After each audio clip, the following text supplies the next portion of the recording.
சிசேரியனுக்கு அப்புறம் எப்போ பெல்ட் போட ஆரம்பிக்கலாம். ஸோ பேசிக்லி பெல்ட் வந்து ஒரு மஸ்ட்டுன்னு கிடையாது.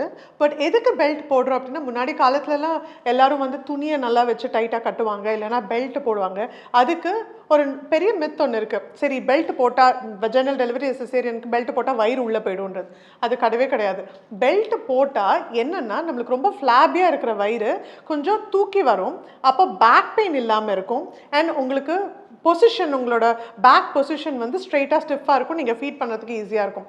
பேக் பெயின் வராமல் மெயினாக இருக்கிறதுக்காக தான் இந்த பெல்ட் போடுறதே சொல்கிறதே தவிர வயிறு உள்ளே போடுறதுக்காக இல்லை. ஸோ சிசேரியனுக்கு அப்புறம் கொஞ்சம் ஊண்டு ஆறலாம். ஸோ ஒரு 2-3 வீக்ஸ் கொஞ்சம் ஊண்டு ஆறுனதுக்கப்புறம் அப்படியே உங்களுக்கு உங்கள் டாக்டர் சொல்லியிருக்காங்க அப்படின்னா வேணால் யூஸ் பண்ணுங்களே தவிர, பட் சைட்லேருந்து யூஸ்வலாக நான் யாருக்கும் பெல்ட் ப்ரிஃபர் பண்ணுறதில்ல. But if they feel they have back pain, அந்த பேக் பெயின் இல்லாமல் உங்கள் பேக்கை ஸ்டிஃபாக கரெக்டாக ஸ்ட்ரைட்டாக வச்சுக்கிறதுக்கு ஃபீட் பண்ணும் போதுன்னா வேணால் நீங்கள் ஒரு போஸ்ட்மார்ட்டம் பெல்ட் யூஸ் பண்ணலாம். Probably 2 to 3 weeks later.